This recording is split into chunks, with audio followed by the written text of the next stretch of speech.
Cthulhu Reborn presents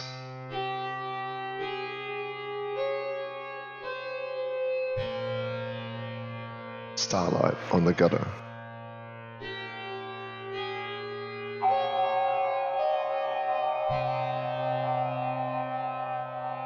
Part 2.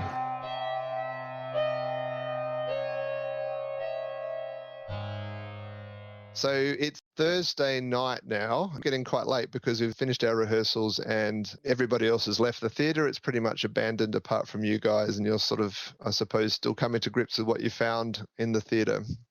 So what would we like to do? Do we need to take the painting out back and burn it? Yes. If I remember correctly, I believe I was not there when they got attacked. I was just dealing with the outset of it. So I'm sorry. Why are we burning a painting again? I'm a little confused here. Well, it's safe to say that the painting did provoke poor Hugh to madness, Rose, and it's from a play that we presented several seasons ago. So I don't think we really need it anymore. So I think to allay Hugh's fears that the painting will consume him, we can just burn it. I see. As you can see, that makes perfect sense. So. Yes, of course it does. Rose's face will show that it does not make perfect sense to her. And she's very concerned. Yeah, Bella didn't see anything with the painting either, and is much more interested in this lockbox. Is that really pressing, gentlemen? Really? Yes. I mean, it just seems like the director. Well, why don't we work on the lockbox first, and then Hugh, we can revisit the painting. That sounds good. So the lockbox was from his office, is that correct? Yeah, that's from Ogilvy's office. Well, Okay. I mean, No, yes, I think we should find out what's going on with him and Mr. Wilde. So I know we're looking for lockpick. Do I have like a bobby pin or something in my hair? Like, I mean, it would stand to reason that. Yeah, so a mechanical knack kind of skill or craft locksmith, I guess, it would allow you to give any of those options a go. I have a mechanical knack, actually. It's a minus 20 though, so It's Didn't what? I'm Bella sorry? find keys last time? not for the padlock, no. You did search though. It'll be a mechanical knack with a penalty of minus 20 for this padlock. It's quite well made. Okay. Is there a locksmith skill? By the way, I don't have it on my sheet, but I don't know if there is an actual. No, it's a craft specialization for this version, so it's craft lock, which is Bella has that skill. Okay. Oh, so let me try. do you have you have a hairpin. Let me try it, and then I'm gonna probably fiddle around till like the hairpin like snaps or something. Give it a go. Well, it's not stuck in the lock at least. If you fumble it, maybe it is, but that's okay. Give it a go. Oh, I failed it. Oh, but not a fumble. So no, it doesn't work. Can I borrow that? Yeah, of course. See if you can. That's Uh-oh. Sorry, Bella, you're not having much luck with the dice rolls, unfortunately. This Bella? is a very good lock. Hugh, in the meantime, while they're doing that, can you make me a intelligence roll? Just click on the intelligence button on the character sheet. Oh, okay. Success. You succeed? Okay. No effect. Sorry. I guess I'm standing guard while they work on this lockbox. Just for your benefit, in our system, when you actually suffer sanity losses, there's a chance of you picking up some unnatural skill, which is the skill in this system that's basically used to have knowledge of anything that's unnatural. So I actually added something on your character sheet. The first time you have that happen, it's 5 points, which is actually pretty good. But there's also an opportunity to have an insane insight if you can fail a int times 5 roll, which you didn't do. Not a problem. So the rest of you guys, what are you doing with the lock? Yeah, not having much luck. What if we took the lockbox out to the alley, wrapped it in the painting, and burned the painting to soften up the metal? I was thinking a crowbar. I mean, I was surely gonna if say, There should be a crowbar around here. We get enough crates, I would imagine. So we should be able to find a Right. crowbar. Yeah, there'll be a strength kind of roll associated with it though. So whoever's the strongest should probably be trying it. Are there any screws visible on it, maybe on the hinges or something like that? Because I'm sure there's screwdrivers. Well, the box is fairly well made. There might be, but it's going to require some effort, I think. I'll make the strength roll to break it open. So who's going down to the trap room to get the crowbars and stuff? Because that's where all of the heavy equipment, tools and stuff are stored. Well, it's my theater. I'll go. So I'll send you. Okay. George, you're going down. I don't think Hugh you'd want to. Are you going, I'll go Rose? with. Okay. So you're all going apart from Hugh. Is that That's right? Hugh. You don't want to be alone. I'll stay with you. I don't want to be Okay. down there. Okay. So Bella and George go down. You rummage around for a bit. Why doesn't Hugh stand guard over the trapdoor? Okay. Actually, And that- that sounds reasonable. That way the rest of us can go down there. Okay, Sure. then I will go down. I will go down with them then if Hugh's fine guarding the trapdoor. All right, you make it down into the trap room, the bottom of the stairs. Everything seems fairly mundane and normal. In fact, George, you know where the tools are supposed to be left. You search there. They're not there because the tradesmen have been lazy and haven't actually put stuff away. But with a very short amount of looking around, you can see whatever tools you actually want. So you pick up a crowbar, go back up to the stage. Is that the plan? You have a claw That's hammer correct. too. Claw hammer, got one. And the key to the box. That down here? No, no. my benevolence only goes so far, Chad. Maybe we should take it back to your office, Mr. Alexander.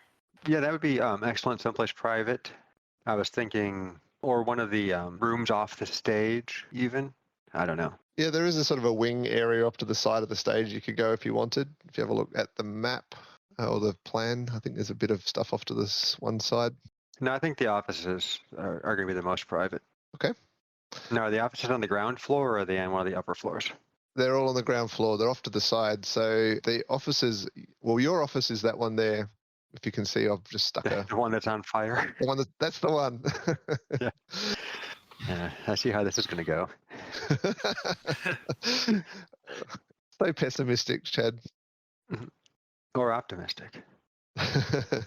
All right, so you all go back to Mr. Alexander's office, and Hugh, you're going to give it a strength roll. What is your strength? 15 for a 75 on the ×5. Yeah. I jumped the gun and rolled it already, but I can re-roll Okay. if you want. No, that's fine. That's fine. I was probably going to do it as a ×3, but either of them are successful. Oh. No, your muscles bulging. You very successfully managed to wedge the end of the tool into the gap and wedge it out, strength it out so that the crowbar basically bursts the lock asunder. Amazing feat of strength. So it's off. Now what? Well, let's see what's inside. Okay, so the box isn't super large, but there's probably two main things that are inside it. One of them is something that's quite familiar to Hugh, quite ornate and expensive looking crown that's actually part of the production. So King Herod wears a fairly ornate, possibly even partly real gold crown on his head during the performance. This is where it gets stored outside of that time. But the other thing is a bit more unusual. They're very strangely shaped oriental looking knife. Those are the only two things. Is it a real knife or a prop knife? It seems pretty sharp. So, Is this in the does show? this No, none of you have seen it before. That's odd. So we recognize the crown, but the knife is totally alien to us. Correct. Does the knife resemble anything I would have encountered during my time in Afghanistan? What skill might actually cover that on your character sheet? Anthropology? Possibly. Which I do have. I was going to ask to roll that as well. Okay, let's have I've a look. got a 0 in it, so Or what about his Does- power? What about your Empire lore? Empire law? I reckon. Yeah, let's go with Empire law. Fail. I'll give you another chance against military training as well. Your British Army training. All right, let's see. Nope, failed can I at try, worst. Can I You try reckon- anthropology? Maybe I've read or seen Yeah. something similar. Give it a go. I know it's stretching it, but never mind. Okay, so you all rack your brains, but alas, this unusual-looking Oriental blade seems to be. One last try from a different perspective. Yep.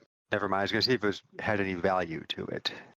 Okay, The, sure. praise. Appraise, go for it. No, do that. I did. That's- I did.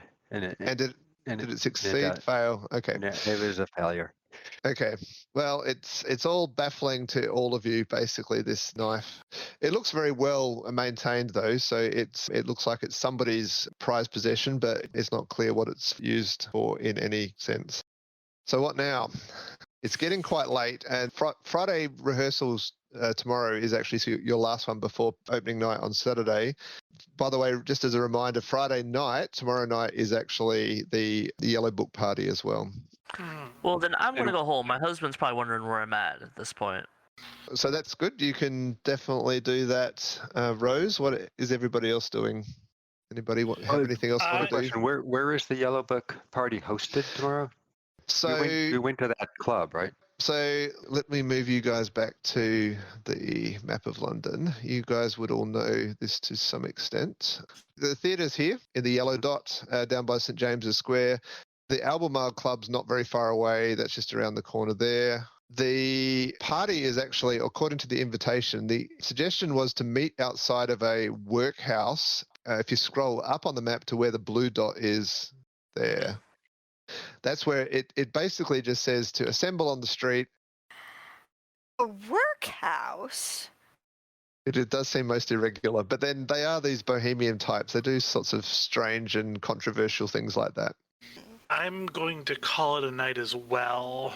Mm-hmm. And then tomorrow we can have the rehearsal and regroup for this party, because I think that will give us some more information on what's going on with Mr. Wilde. Okay. All right. So you all, I gather, unless anybody else has got any other things they want to do this evening, you all head home and have a fairly uneventful evening. Well, it's probably getting quite late, so just a supper and to bed and back. Well, the actors anyway need to be back by 10 a.m. tomorrow for the day's rehearsal. But what are you doing, Bella? You're a bit more of a free agent. I'm wondering if I can get my darling husband to go with me to drop by Mr. Wilde's to see if he's doing quite well. Okay. Tomorrow morning you'll drop in at Tite Street, Chelsea, to see whether you can actually find what's going on with Mr. Wilde, with your husband, the doctor. Okay. Now we're on Friday morning. Dr. Tristan and Bella are called on Oscar Wilde's residence. Once again, you knock on the door and Oscar Wilde's manservant answers the door and looks at you and says, Miss Bella, you have returned. What can I do for you? Well, the other day when I saw Oscar in the street, he was so distraught and disheveled, and he didn't even recognize me. And since Tristan is his doctor, I thought perhaps, maybe a checkup is in order. I did so worry. I mean... Well, Mr. Wilde has actually said that he does not wish to be disturbed for any purpose. But... Well, still, if you could just tell him that Dr. Smith is here. I shall let him know, but if you would like to wait in the sitting room, then please avail yourself of tea, as a fresh pot has just been brewed. Really? That's very convenient. Well, it's for the servants, but I'll bring it out for you. Very kind. Don't deprive the servants. I'm sure they deserve it. Yes, well, the very best of tea is reserved for the servants in this house. I'm sure Oscar never has the stuff touch his lips. Well, I don't know what you mean. So he scurries away and brings back a pot of tea. A good 5 or 6 minutes pass, and the manservant comes back and says, I'm afraid that Mr. Wilde will not be able to see you. He has not yet managed to make it from his bed, and if he says that he's feeling far too weary to accept any visitors, even his physician at this stage. But he does thank you for your kind courtesy of a visit unrequested, but clearly your concern is manifest in all things. So he does thank you for your... He can't make it out of his bed, and you don't think as a servant that his doctor is in order? I am shocked. Well, a servant's job is to follow the instruction of their master, as you would, I'm sure, understand. So I'm afraid I shall have to ask you to come back maybe a little later in the day when he's risen properly and had his 11sies. I am shocked by this. I hope Oscar recovers for your sake, as well as his and ours. Oh, we all wish for the same thing. Okay, so you sort of unceremoniously asked it to leave. Oh, I huff out. I'm not Okay. being waiting. Well, interestingly enough, though, as you're huffing out, kind of in the street outside Oscar's house, you run into Lord Alfred Douglas, who seems to know that you're there, and he actually looks at you as you come out and said, Bella, psst, psst, come over here. Oh, hello, Lord I Douglas. I wanted to just check to see how you were progressing with your attempts to get to the bottom of this mystery of Oscar Wilde's distemper. Not at all. His servant told us that he was too ill to even see his physician and sent us Madness. away. Madness. And he left papers in the theater yesterday. He didn't recognize me. I am beginning to contemplate a coup. And Papers, you say? What papers did he leave? well, he came in with seeming changes to the script, and he and that director had a bit of a to do, and they both huffed off. Oh, that is most irregular. There are strange things going on in that theater. Let me tell you. Strange in what way? The director's skulking around.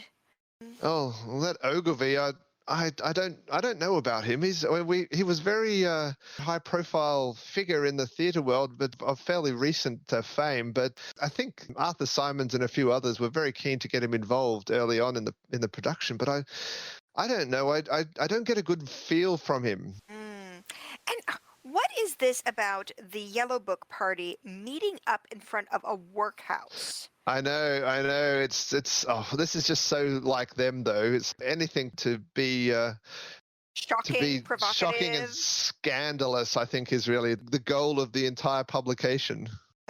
But, it's like all about pursuit of truth in art and all those things. I mean, it's a noble goal, but I feel that some of these people are just posers. Yes. Well, I am very, very concerned. You are spot on. There is something wrong with Oscar, and well, I'm afraid I have not had much luck, and I'm so sad to say that. Oh, well, please keep up your investigations. I feel that you've already got to understand the situation better than I have in all the asking around at the club that I've been able to do. Please let me know if there's any further developments. But of course. Okay. Back at the theatre, the Friday morning rehearsal, I guess, is sort of progressing pretty much as per normal. Ogilvy looks about normal, I guess, is fairly intense kind of person, doesn't seem to be different to any other previous day. Although you do know that he did spot you when he actually came back up, sneaking up the cistern. You got a kind of a strange look from him, whoever it was that saw him. I can't remember, it might have been Rose. Got a strange look from him when he first arrived at the theatre, but that's about the only thing that was a bit unusual. Now, has he showed any reaction to his lockbox being missing? Vandalized?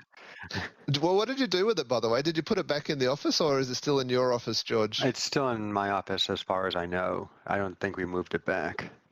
Because, I mean, I guess it's easier to explain a missing lockbox than a vandalized lockbox. Did anybody else do anything with the box or its contents? No. Okay. And we didn't do anything in the end with the scenery flat downstairs yet? No. Correct. All right. That's cool. correct. All right. So Ogilvy doesn't seem to have reacted to anything with the box yet, but you don't know for sure whether he's been back to the office. So what would you like to do with your Friday? So the rehearsal takes you through to about lunchtime. Bella, in the meantime, you probably still have some time after that encounter with Lord Douglas as well to do something in the morning, or head back to the theatre and meet up with the rest of the actors. Yes, although I might first take a carriage to go take a look at this workhouse just to see if I see anything posted. Okay. Or if it looks odd. Up in Cleveland Street, where the address that's mentioned on the workhouse that's mentioned in the invitation. I'll just pull up the invitation again. Yes, so it says you're cordially invited to attend a grand soiree to celebrate the latest issue of the Yellow Book on Friday next. Gather outside the Strand Union Workhouse promptly at 6:00. So the workhouse is literally a something out of Charles Dickens. It's one of the remnants of that era of London where it's still very much a child labour kind of factory, I guess you call it. There's nothing posted up on the walls, though, about the Yellow Book party. It's just a location on the street. Can you make do you have anything like a regional law role about London or anything to do with that? Because that might be interesting. There is a regional law skill that might be. No. You don't have that?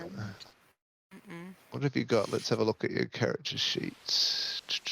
I'm thinking about, with my past, Yes. I might have known something about it, but it doesn't look like. Maybe if you can just give me an intelligence roll. Yes. Okay. You actually recognize one interesting thing about this part of Cleveland Street.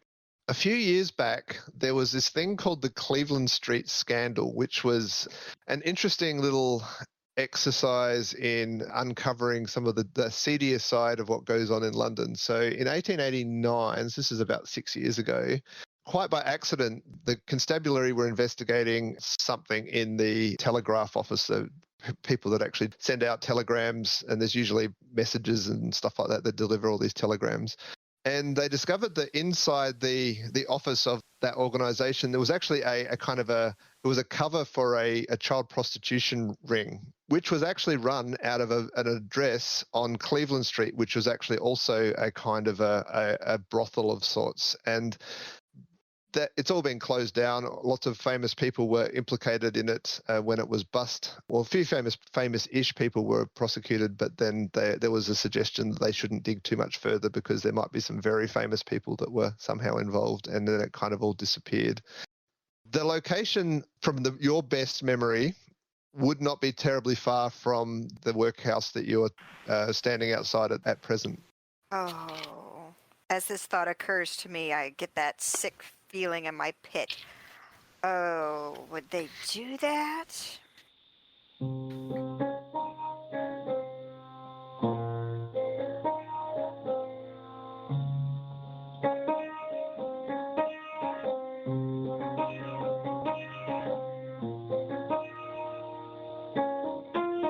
So Bella has done her little trip out to Cleveland Street and has her own suspicions about what might be going on there.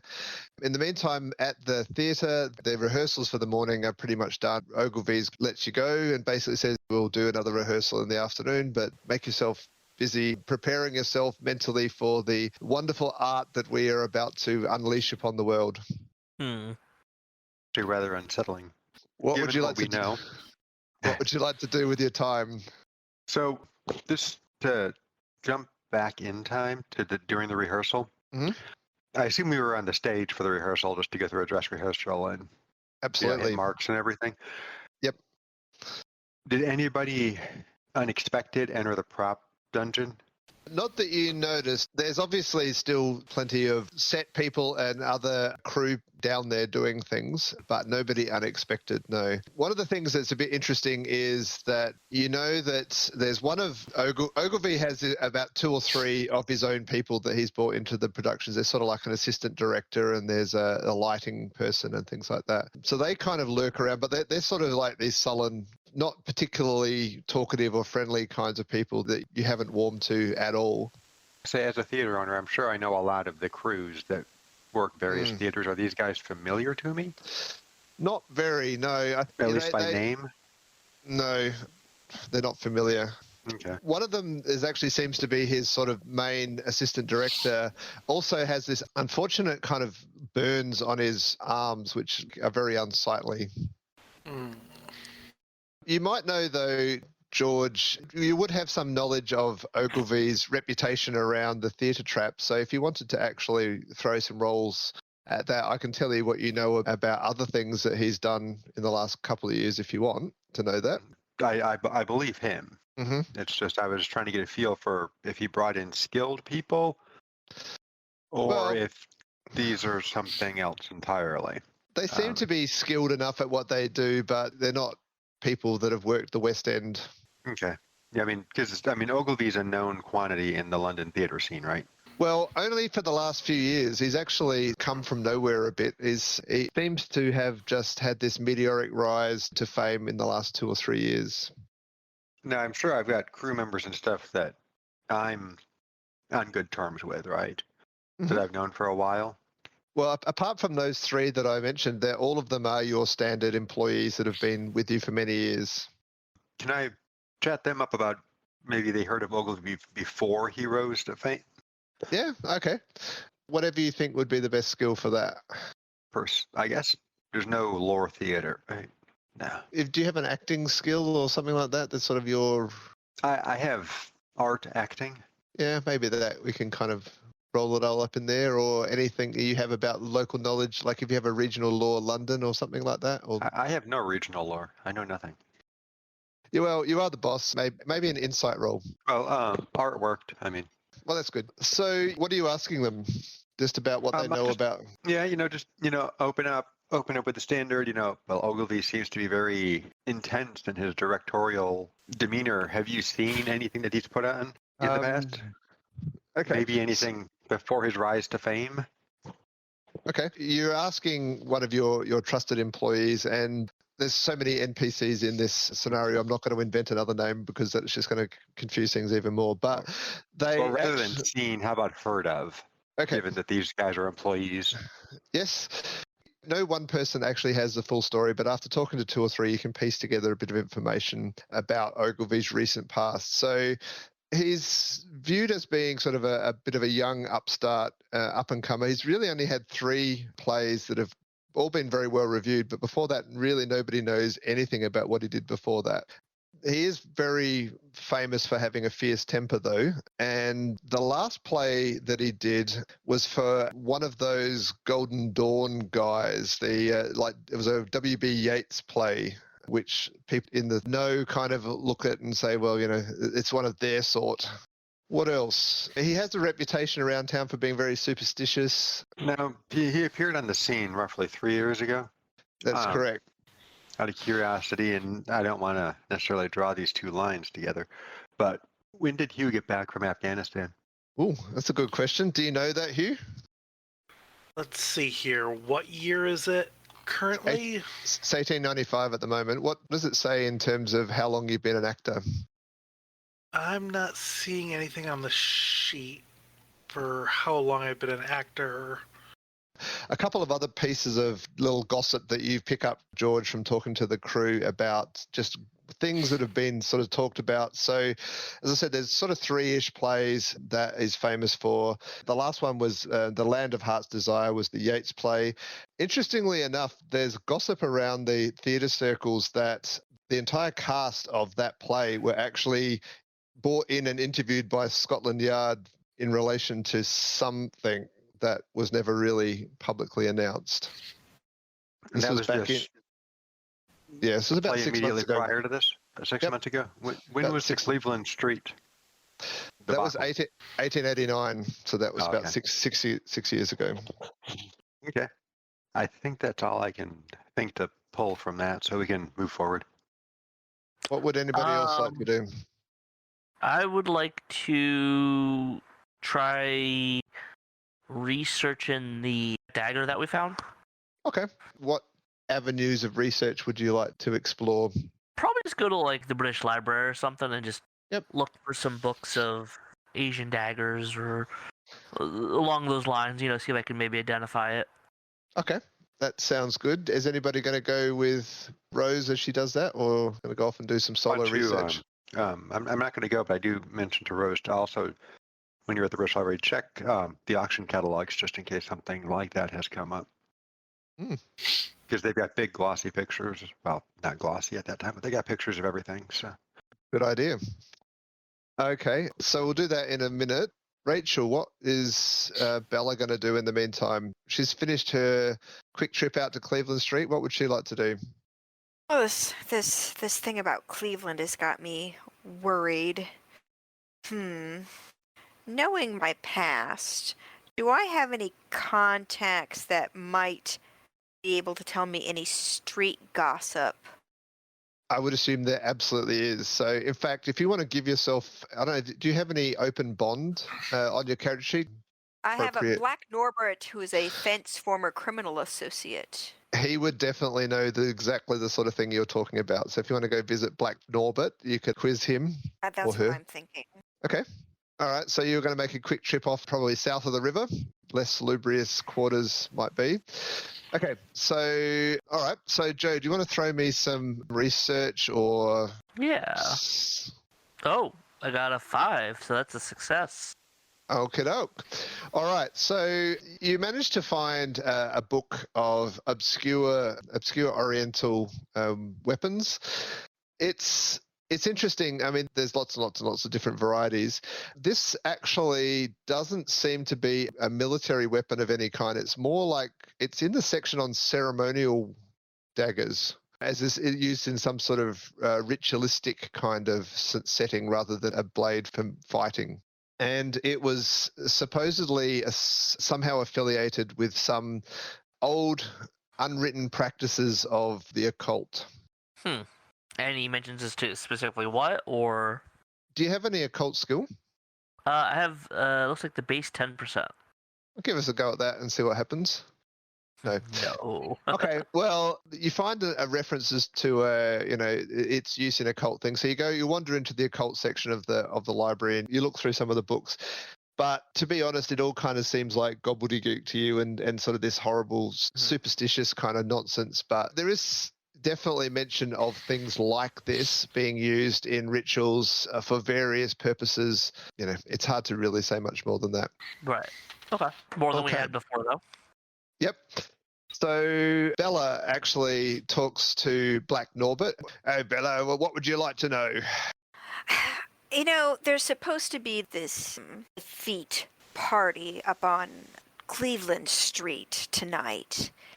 And it rubs me the wrong way. We were supposed to meet up at the workhouse, and I wonder if this is some kind of scam. What's the scuttlebutt on the street? About them Ponzi dandies. Yeah. Well, it's an interesting story. You know about Cleveland. You remember Cleveland Street, don't you? I do. Or number 19 more specifically. It's like, yeah. Well, the Peelers, they closed that whole thing down back in '89. But it was interesting. Some of the dirt that come out of that. It's them knobs that got named in some of them trials was pretty interesting, like that Euston guy and the Somerset guy, and there was some suggestion as well that when the trials were on for the Somerset, before he went and fled to the continent to avoid his charges, there was some story that came up where his lawyers stood up in court and said that they shouldn't really ask too many hard questions, otherwise some other even more distinguished people might actually get dragged into this dirty thing. So, in particular, they used he just mentioned the initials PAV as some example of what he was talking about, and never really said what it was. But there was the word on the street, and I guess what most people read into it was that was a reference to Prince Alfred Victor, which was, or commonly called Prince Eddie at the time. It was the third in line to the throne that was somehow associated with this horrible place out on Cleveland Street where those gentlemen were getting it off with young boys and the like. But all I've heard is that it's about to get demolished. Oh. But the name Ogilvy doesn't ring any bells with you, does it? Not really. It's is he another one of them yellow book types? Yeah. Don't like them much. Them theatre types are a queer sort, if you ask me. Well, it's a queer life, so I think it Ain't that the pretending truth? to be something else all the time. I get yeah, well, pretending. Well, some of us are better at that than others, aren't they, Bella? I wink at him. Off with you. All right. Well, that's, I think, all he can tell you about the Cleveland Street stuff. Is there anything else you wanted to do while you're over on the colourful side of the river? No, I think I'll head over to the theater and see if my new friends have found out anything. Okay. All right. So back at the theatre, Hugh and George, what are you guys up to in the meantime while everybody's out doing some research? Well, let you go because I was doing the questioning of the. I think in the wake of the dress rehearsal, what time was our rehearsal and subsequent encounter with the painting last night? So that would have been late afternoon. You would have finished that probably maybe finished about 5. So you guys went down after most of the crew actually were heading off home. So it was sort of in the early evening probably. So after rehearsal and all that, I'm going to kind of steel myself and head back down into the prop dungeon to take another look at that flat from what I hope to be a safe distance. Okay. Well, it's a brave thing to do. It's a brave thing to do, given how much it actually scared the living daylights out of you. You actually... I'm not getting closer than about 20-25 feet. So you basically go down to the scene of your unsettling encounter from the previous night. The place seems a little transformed from when you were there before because unlike its previous abandoned state, there's actually quite a few things that are actually going on down there at the moment. There's obviously people that are busy working on last-minute preparations for the scenery and other things. So there's actually quite a different kind of vibe to the place this afternoon or today. The actual scenery flat still seems to be where it was, though. Nobody seems to have done much with it. George put the canvas back over it or the drop cloth back over it, so it's covered again. Are you going to approach it? No, with the amount of activity down here and the fact that it doesn't seem to have been disturbed or anything, I'm going to make my retreat. Can you make an alertness roll while you're down there? Sure. Success. Okay. That's good. So while you're grappling with your mental demons of even just approaching this thing, there's obviously lots of chatter amongst the various crew that are still down here doing work. One thing that seems to be a bit of a source of consternation for them is that there was apparently, much to the dismay or the alarm of some of the people that are working on the play, there was this mysterious shipment of stuff turned up this morning, and it seems to be just this whole discussion backwards and forwards about these items that turned up that nobody was expecting. But that's about the gist of all you can get. Okay, no one is talking about what these items are. Well, it's kind of like you're coming into the conversation halfway through, so it's hard to actually kind of tell from just listening in. All right. I'm going to try to get a little more information.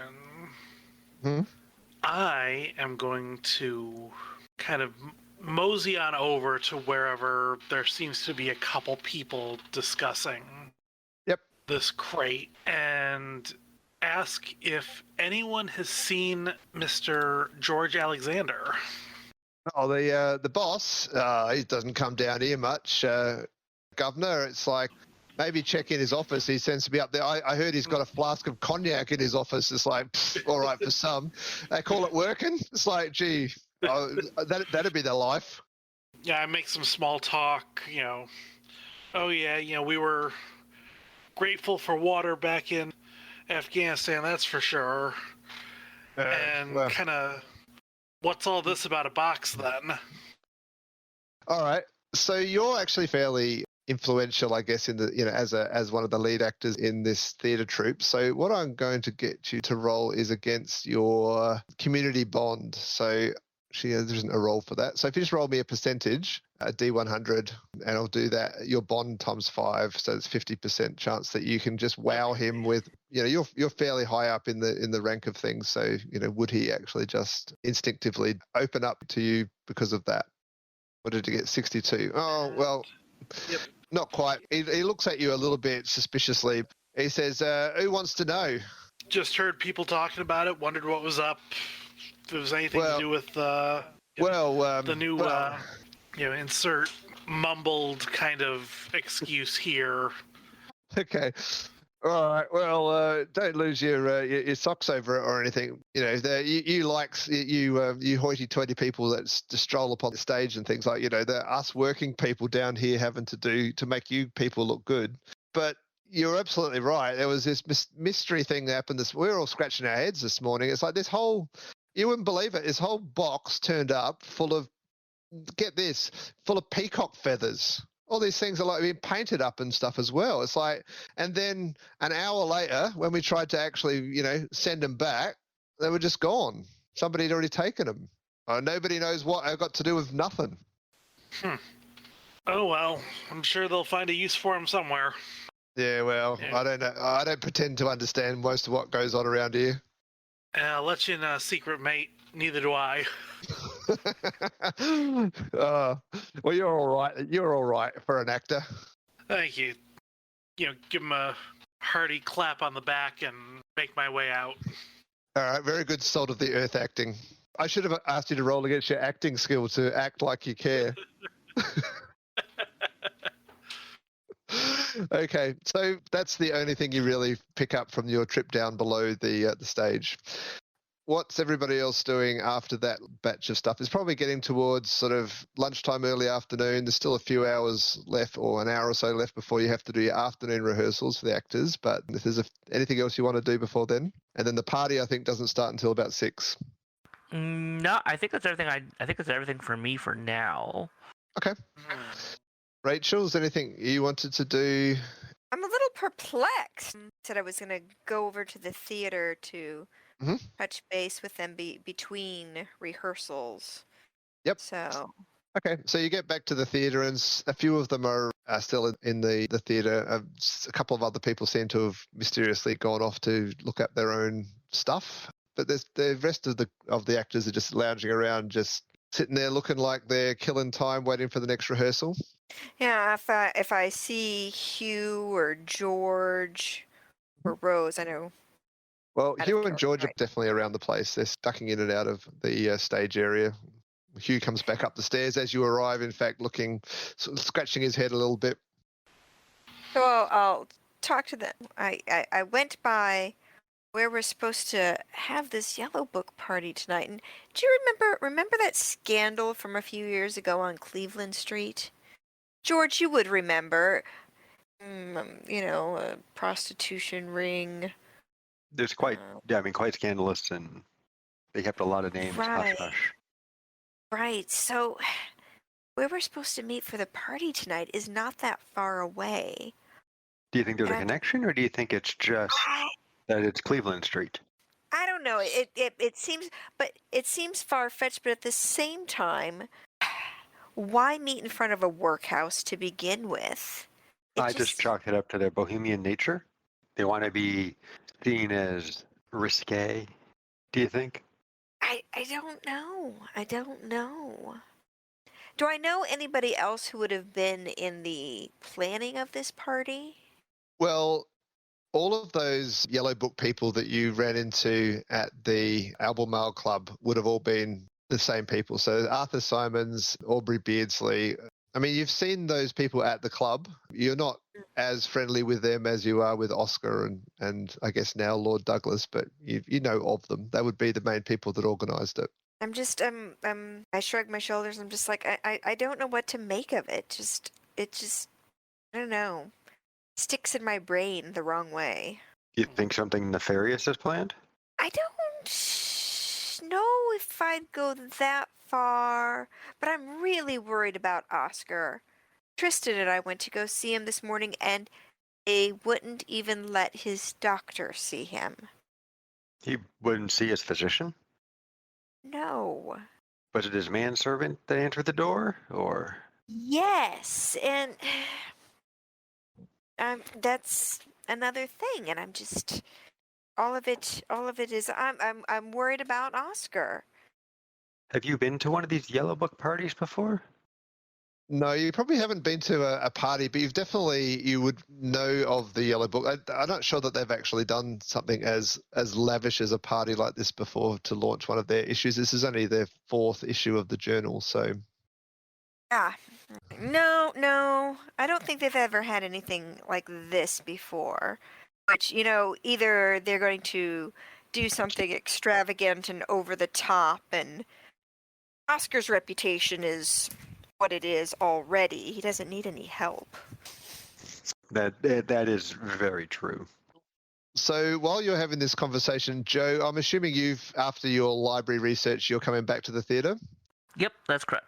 Okay, you arrive about now. So as you guys are having this conversation about what might be happening with the Yellow Book party, Rose Van Burr comes back into the theatre, and so everybody's back on the stage. Okay. Yeah, I'll just check in with everybody, see how everyone's doing. So did anyone find anything out? Information. Well, Bella has some information. All right. So you can all... And while it's not so scandalous, it is something odd. Apparently a crate full of peacock feathers was delivered unannounced and unexpected to the theater this morning. It's something they're talking about downstairs. Are you paying for not something, paying George? for that. I'm not paying for that. Is it still here? Yes, they tried refusing it and sending it back, but to no avail. Okay. Well, something I found about that dagger from yesterday. Apparently, it's some sort of Chinese or Asian ceremonial dagger used in occult rituals. Hugh, I know it's probably a long shot, but now that you actually have some unnatural skill, would you like to roll against unnatural? I would love to. Let's see if I can make this. No. Okay. So no, unfortunately, it doesn't ring any bells. The stuff that Joe was mentioning to you. Okay, well, I think everybody's investigations have sort of panned out as far as they are at the moment. So there's an afternoon rehearsal. Go check the peacock feathers. Well, you go downstairs, and there are no peacock feathers. And you quiz the crew down there, and they say, "Oh, we told that other guy what was, there was these peacock feathers what turned up this morning, and we were all set to actually, send them all back to wherever they came from. But before we could do it, they'd just gone. So somebody picked them up and collected them and done something with them, but they're not here." Did you see who took them? No. No. I'd love to know. Something weird is definitely going on. Is Ogilvy still here? He seemed to, at the end of the rehearsals, go back towards his office. You assume, basically. Ask him about those peacock feathers. Okay. All right. So the door to Ogilvy's office is closed. So you knock or just open it, or? I'll knock. Yep. It says, "Come." You can hear him inside. I open the door and step inside. Alexander, you're just the man. I'm absolutely outraged, incensed. These thefts around your theatre are just absolutely absurd. I can't believe that I'd put some effort into actually securing some of the most valuable props that we've got, and yet even those have been stolen by this foul thief. What kind of establishment do you run here? One that's putting on your play. What are you going to do about getting my stuff back? I'll keep an eye out for. What was it? So there was a secure box that I keep all of the props. The entire thing has gone missing. I've taken every measure. I've even taken to locking the door to this office, which I seldom would do. So you keep all the props in a box? Well, just the valuable ones. Okay. And describe the box. Well, it's just so big, it's like about a foot by a foot. It describes the box that you actually took. I know, I'm just humoring him. Where was it in here? Was it in your desk? Oh, no, he points to the table that you took it under. Mm-hmm. As long as we're chatting, what do you know about a shipment of peacock feathers? Peacock feathers? Yeah, as you would know, we have no peacock feathers in the play. Nothing in the stage directions. Nothing in the sets. If there's things coming and going at your theatre, I've assumed that you know what they're for. It's like they're not for me. Mm-hmm. Can I attempt an insight check? Yeah, of course. You can attempt anything. No, I've got 10%, so yeah. Okay. No. Okay. Okay. So yeah, Ogilvy, I will keep an eye out for your box. Look, I think it needs a step more than that. I want you to pull everybody onto the stage and actually demand that they actually tell me who actually took their stuff. Do you understand the importance of having a crew that wants to work with you? Correct.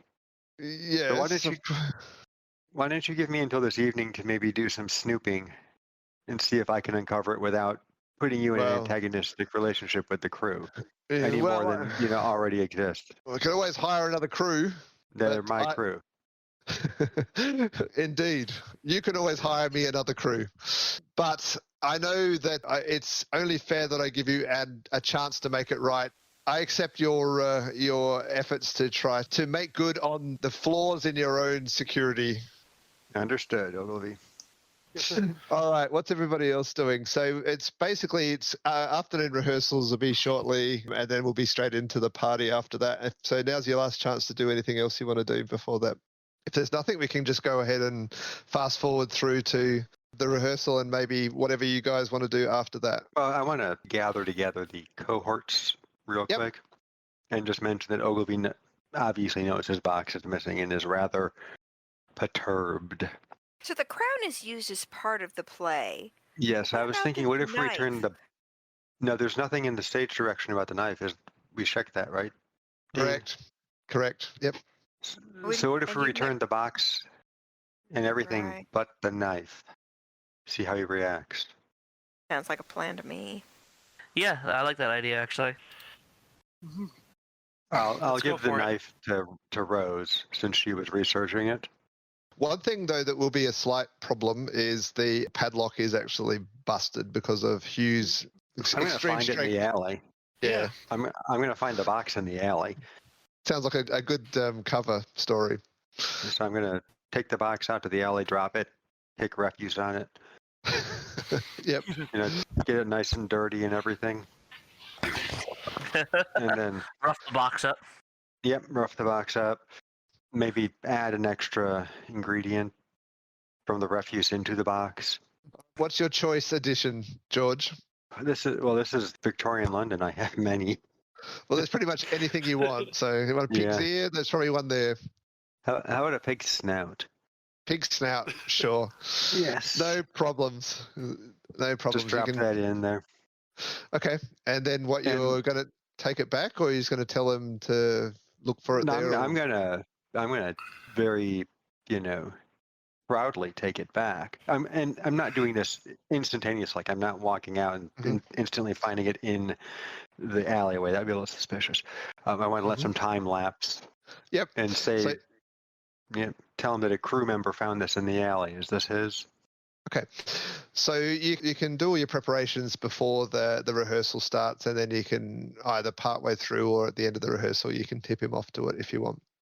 Okay. Yeah, I'll do it 3/4 of the way through or so. Okay. All right. So you do that, and 3/4 of the way through the act, you let him know that one of the crews just mentioned to you that they found this thing that probably is his lockbox out in the alleyway. He immediately goes out to look at it. And I go with him. Okay. And he opens it up, and you don't even need an insight roll to know that he's taken aback by the fact that there's stuff missing from there, and looks quite concerned. Is everything okay, Mr. Ogilvy? No. I absolutely did not have a pig's snout in my lockbox. What filthy dog would actually do this? Well, we do live in very modern times, Mr. Ogilvy. Indeed. Well, it tips out the pig snout onto the stage and says, well, in the meantime, I'll take this to a secure place. Well, Hugh, at least your performance might not be completely marred by us having to put this paper crown on your head that we did to improvise the rehearsal. You can use the proper one. But mind you might need to hold your nose. One quick query, Mr. Ogilvy. Obviously, this was stolen, and people thought whoever this thief was thought there was something valuable in here. And they did not take this crown. Exactly how cheap is this crown that you claim is the expensive prop? The effrontery. It's like, how dare you accuse me of being cheap? It's like my prop people have actually got some of the best work. I think it's probably some common thief that doesn't even see the value in it. Naturally. All right. Well, in the meantime, I will take the lockbox back. He calls over one of his assistant director people, the sullen ones, and tells him to go out to a locksmith to procure a new padlock. Gives him a handful of coins, or probably a note. And so is everything else accounted for? Besides the crown and anything, you weren't missing anything else? Says all the valuables are accounted for, but the fact that this happened in your theatre, Alexander, I shall not forget it. Neither shall I, Mr. Ogilvy. Rest assured. Back on stage, finish this thing off before we all depart for an evening's celebration. Only sad that this our fine evening of revelry has been ruined by some rather shoddy treatment. Indeed, Mr. Ogilvy. All right, so you go back and finish off the last 20 minutes or so of the play, and now it's getting towards, it's probably about 5 o'clock. So if you jumped into a cab now, you would easily make it to Cleveland Street in time for the 6 o'clock, but you can do something else if you'd prefer first, or be fashionably late, or whatever you'd prefer. I think it's important to arrive on time for this particular event. Yes. Oh, I'm not dressed for it. Oh, You've had some time this afternoon. You could head back home and have a change if you. okay. So Bella heads home. The actors, I assume, will just need to go straight in their street clothes from the theatre.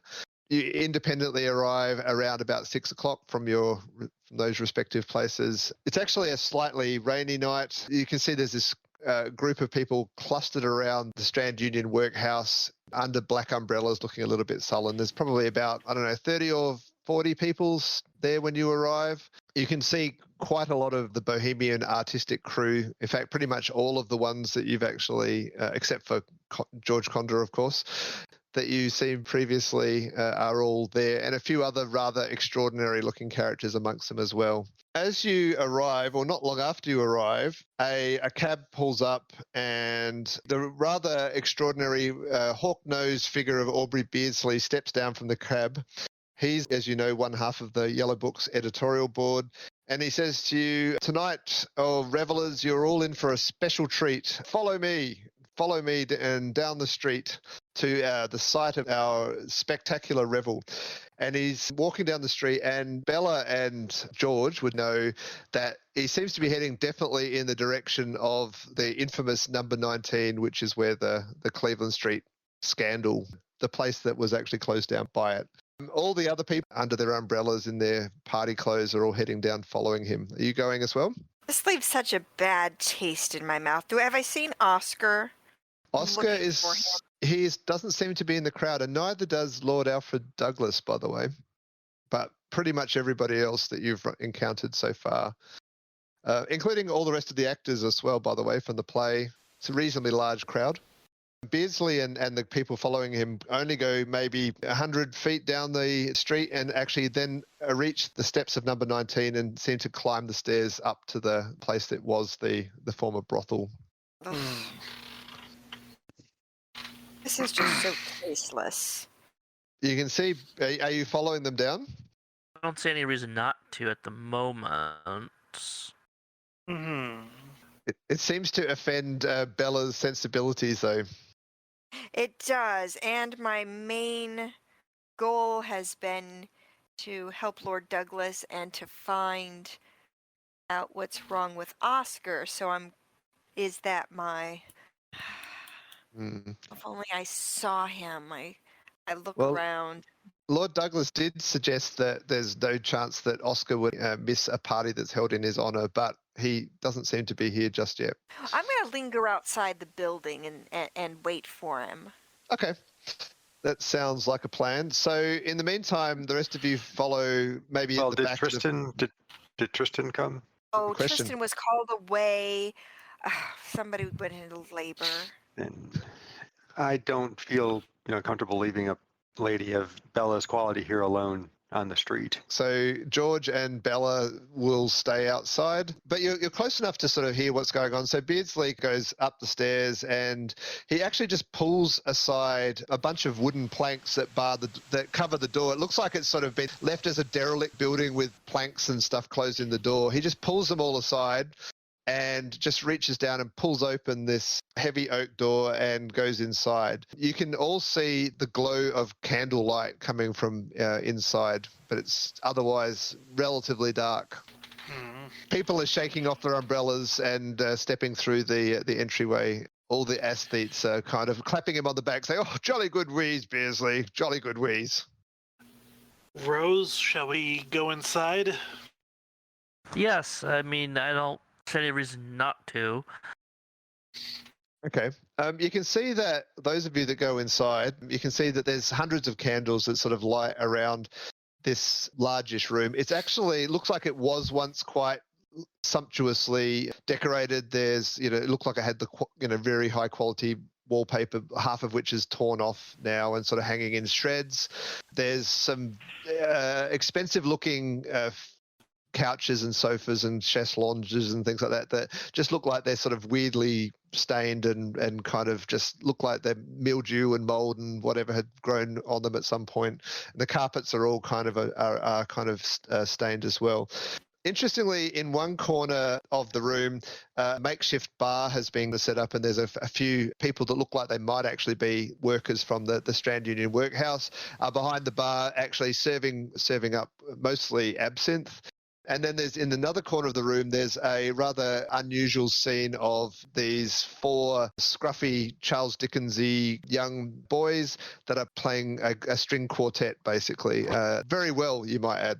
So, not bad. Looks vaguely nice. Yes. Okay, everybody's kind of like leaving their umbrellas, and you can kind of see that of the people that you know, most of the NPCs that you've encountered already are there. So Aubrey Beardsley is obviously there, as is Arthur Simons. They seem to be running the show. The 2 editors of the Yellow Book, very much basking in the glory. There's a rather well-known painter called Walter Sickett that's actually you recognise there as well. Robert Ross, who Bella spoke to briefly, and you would have seen it as an occasional. He's there. And there's this rather extraordinary guy, this big, bulky guy, who is carrying a monkey and dressed in a heavy furs amongst the other various artistic types. Everybody seems to be making a beeline for the bar and picking up a few drinks and just starting in the revels, really. What are you doing? Gonna get myself a drink. What would you like? I think gin's a proper actor drink, so I'll get some gin. Yep, there's certainly plenty of gin with some juniper berries or cranberries or something thrown into it as well. It seems you can't just have it straight. It's not bohemian enough. True. What about you, Hugh? I will have a gin as well, and I'm kind of people watching, looking for anyone who seems to be acting furtive or suspicious. Okay. Ogilvy's there, and he always looks suspicious to you, but he seems a little out of his depth. He seems like this sort of intense guy who's not really into the party scene as much as the rest of them, but he seems to be trying to be one of the hip crowd nonetheless. Not long after you've actually got your drinks all ready together, Beardsley pulls up a crate that was previously holding absinthe bottles, turns it over and steps up onto it and tinkles on his glass and says, and the room falls silent. He says, "Oh, welcome everyone. Welcome to this inaugural party in celebration of a range of different diverse, wonderful, artistic events that are actually all transpiring in this weekend. It's a most amazing time to be alive and to be to be an artist and to be producing art for the sake of beauty and art. So we're here tonight for 3 distinct purposes. The first is to celebrate the most recent issue of the Yellow Book, which I'm sure you're all very well prepared to dive into. And you can see there's a stack of these books. This is the issue of the Yellow Book. There's a big stack of them in the corner, which he points to. It says, yes, they're our wonderful literary journal, which is shortly to be available in all booksellers who have sunk to the level of peddling such filth. And that gets a nice laugh from everyone. the second purpose for us all meeting together tonight in this auspicious location, and for some of you, I guess it might be something that's a bit of a blast from the past, one might say, and I guess a bit of a round of applause from a certain crew. The second reason for us to be here is to foreshadow a successful and acclaimed run of Oscar Wilde's latest play, Salomé, that's some of you have been involved in the production of, or getting it to the point of readiness for it to open tomorrow night, and I'm sure it will be a most amazing event of possibly the most significant theatrical production of the year, or maybe the decade. The final reason for us to all gather in this location of much, much significance is just to give number 19 its final huzzah. I'm told that the men from the salvage and wrecking yard are due any day now. So raise your glasses, charge your glasses, and toast all of those three wonderful, wonderful things. And please have a good night. Huzzah! Huzzah. In the meantime, outside, it's cold and it's wet, and it's actually not a very comfortable spot to be standing on the street, Bella and George. But you see no sign of Oscar Wilde arriving just yet. In fact, there's not many people passing at all. Should we go in, George? Do you think he was in before us? So maybe that was why he would meet you at the door. He was preparing to already be inside, when the party started. Maybe it's all a grand jest on his part. I have a reputation to maintain now, and this is just a farce. Let's go inside. It would be worse to be seen out on the street here, or to actually go to this party now. So you head into the party. You can get yourself a drink as well if you'd like, or you can just keep your head and watch other people if you'd prefer, whatever you'd like. I'm keeping my head. Okay. What about you, George? Yeah, I'm just going to take, gentle care of beverage. Okay. That sounds like a perfect plan. So, Hugh, you've been watching the different people around the place. There seems to be a bit of a buzz around this big guy in the fur coat with a monkey, and he seems to have a circle of people around him, sort of clapping him on the back and sort of basically, regaling him in all the latest gossip from London. Apparently, he's just arrived from somewhere else. The other things, there's just lots and lots of general kind of gossip amongst people. The only person that you're not familiar with is this Walter Stickett guy. He seemed a famous painter from around the place. People seem to be clapping him on the back a bit and just congratulating him on something as well.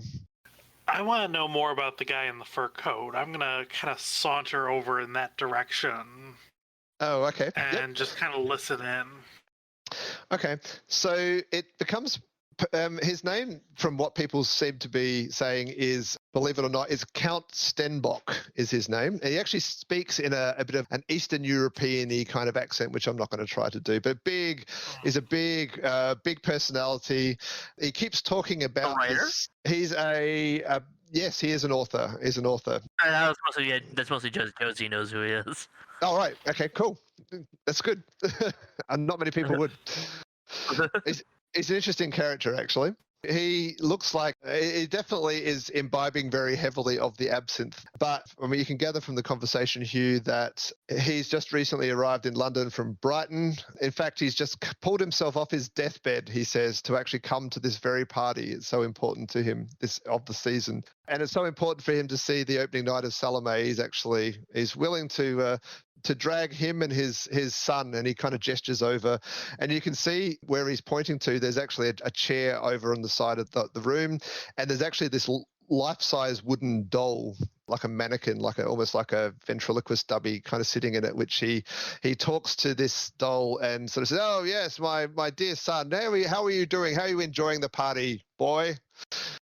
And he yes, absolutely, yes, I think so too. It's like, yes, ha ha ha, and other people just laugh. His monkey seems to also be a bit of a source of entertainment, because he sort of leaves it occasionally and it runs around and grabs people's drinks and things like that. For those of you who think that this is a made-up NPC, I can confirm it is not. This is historically accurate NPC. He also wrote The True Story of a Vampire, which is a nice little story. It is a very good story. Yes, it's probably his most famous one, in fact. That's actually where I know him from. He wrote a couple of other good stories as well, but yep. Anyway, so after an hour or so of many distractions, and those of you who are people watching, I guess, there's nothing much else apart from just generally people having a good time flicking through copies of the book, things like that. After an hour or so, you actually do notice something that's a little bit odd, though. Can people give me a search roll? See how alertly you're watching. Search. Success, 27. So Bella and Hugh, and everyone succeeds. Well, good. Oh, wow. So you notice something a bit interesting. It looks like Ogilvy is looking a bit awkward. It looks like he's about to make a speech. He actually indeed steps up on top of the absinthe case that Beasley was using before, and he looks just about to start talking, but he gets interrupted. Over in another corner of the room, over by Count Stenbock's monkey, Arthur Simons yells, everybody, now be prepared for the main celebrations of the night, the entertainments of the night. Now I'll have to ask my string quartet, please, the special song. So what they do is they strike up this version of the musical piece that's actually the centerpiece of Salomé. The center of the play is where Rose, or Salomé, will actually do the Dance of the Seven Veils. So they strike up that music for a second, and out of the entrance of the room, a very, very tall, like almost 7 foot tall, very dark-skinned man walks in, dressed in a replica of the outfit that Rose wears for the Salomé dance. And he dives into basically performing this dance that will be part of the play. Everybody's just laughing and just basically it upstages whatever Ogilvy was going to do. And he's just staring daggers. All of this is the search roll. You can just see he's absolutely furious. And he just strides over to the corner, to the bar, picks up 2 glasses filled with absinthe, one in each hand, throws them back basically one after the other, and looks absolutely furious. So interestingly, though, about halfway through the dance, you notice something else that's very strange. Several of the people that are standing close to Arthur Simons, several of the artists, suddenly you can see a weird glazed look goes over their eyes as they're kind of stopped from their, boisterous laughing at this dark-skinned man doing the Salomé dance. And they sort of start intoning these words over and over and over again in a weird sort of, and actually they seem to be all speaking in unison in Latin. So you hear them, there's about 6 or 7 of them, all that just have gone blank and is sort of around that area around where Simons was, and you can hear Ta David alas cum populus frequens lactum theatris te Europe, this sort of thing. It seems kind of weird. Kind of weird. Even for them. How many people did you say it was? There's probably about 7 or 8 that you can see. If anybody can make an unnatural roll, which I guess would just be Hugh. I don't think any of it's in Failure, Latin. 26. Susulet nisi faunus ictura dextra levaset. They're going mecularium gustos viorum redere victimas edeque votum memento. Nos humilem fere magnum. It sort of rises to a bit of a crescendo at the same time as the dance completes. And then nothing seems to happen.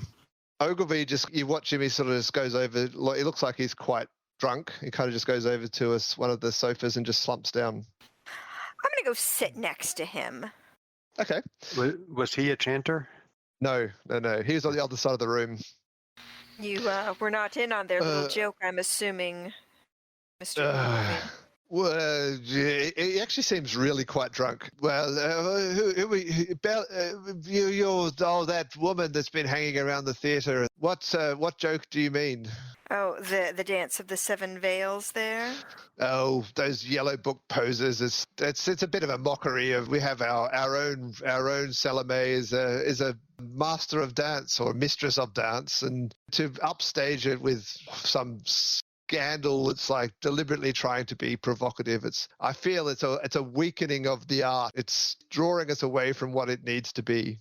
What did you think? I find the whole thing distasteful. There is Oscar. Oscar. Well, indeed, where is Oscar? I think Oscar's done quite enough on this play. He should just trust those around him to bring it to its fulfillment. Like, as I've told him before, it's like it's in good hands. Yeah, well, I guess that's one opinion. What are the rest of you doing while this is going on? What did the chanters do after the dance commenced? Well, did they just kind of snap to it, or? Yeah, like it's almost like instantly they actually just went back the way they were before. Were the people members of the theater crew?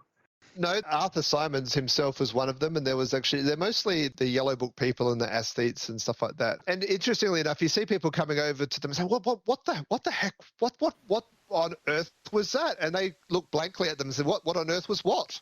They seem to be very confused that other people are asking them about this. Do you have a plan for quizzing them about any of this stuff, George, or?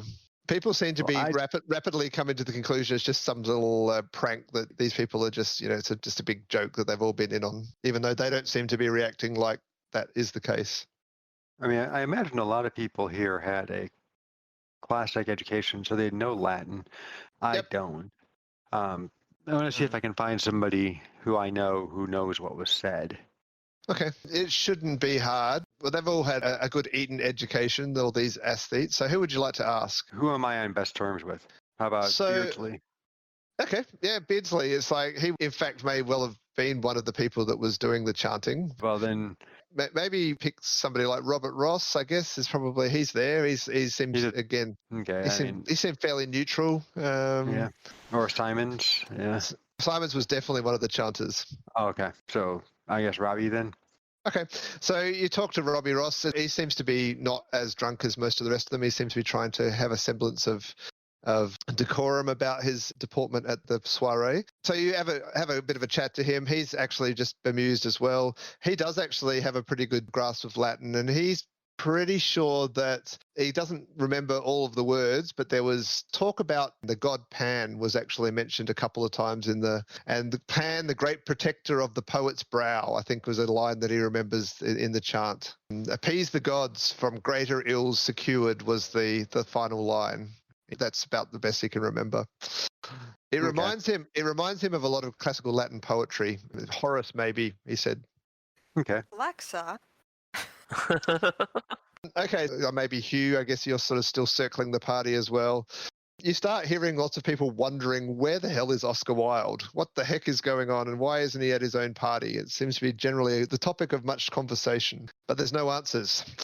As midnight rapidly approaches, it seems fairly obvious that Oscar's going to be a no-show at the party, which is very disappointing for everyone.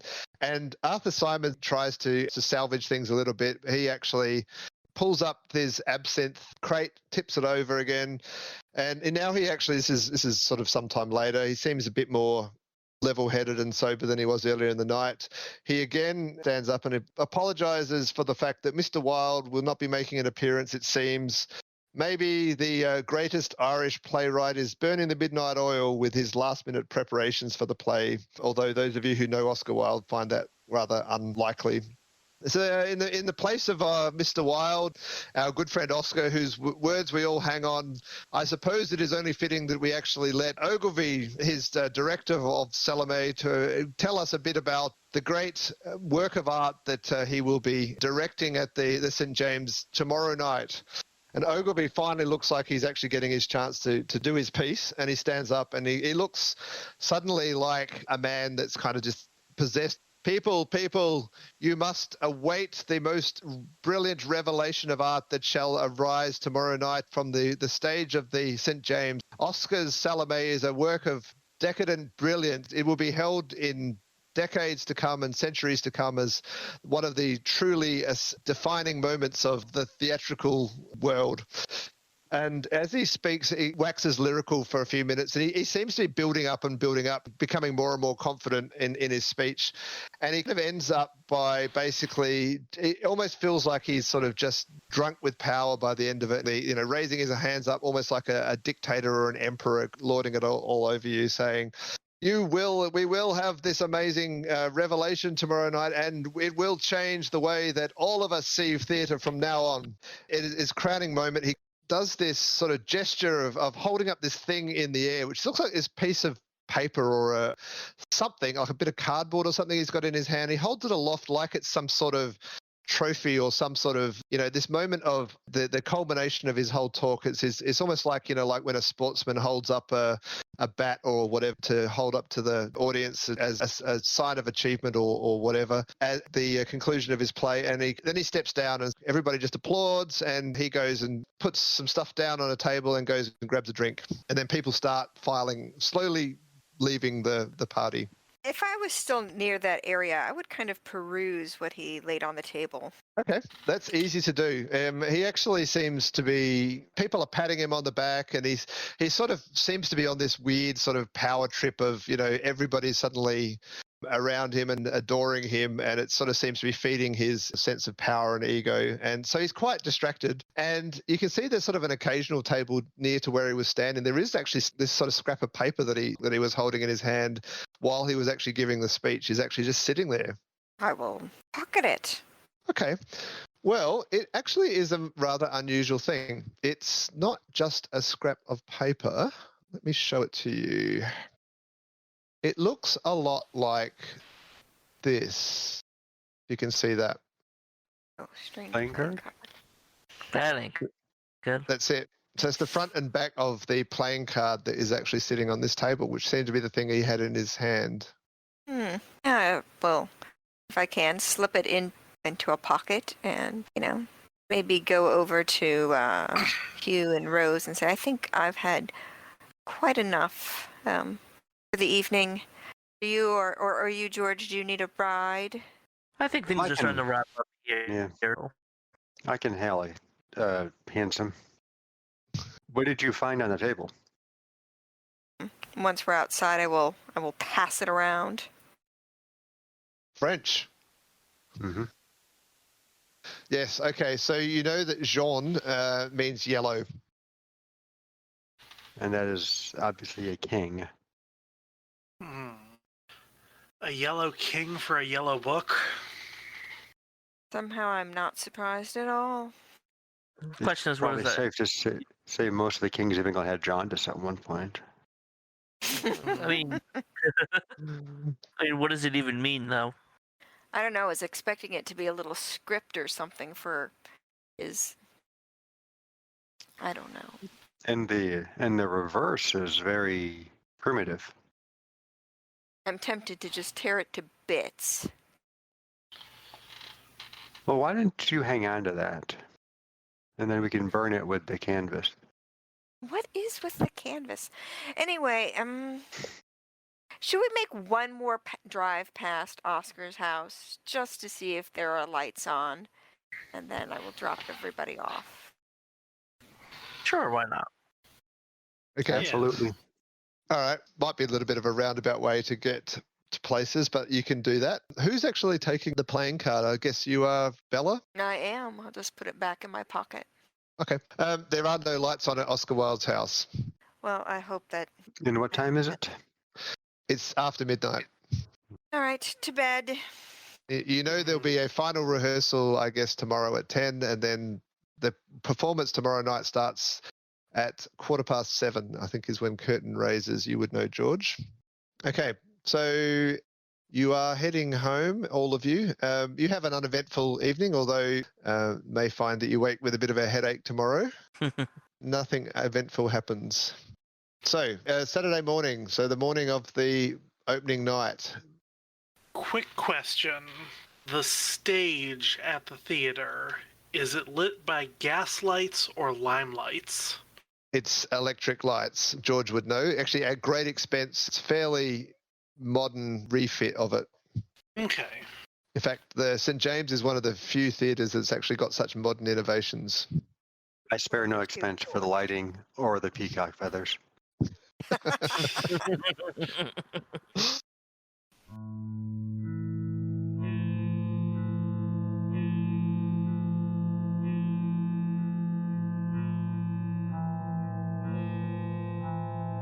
Music by Songs from a Tomb.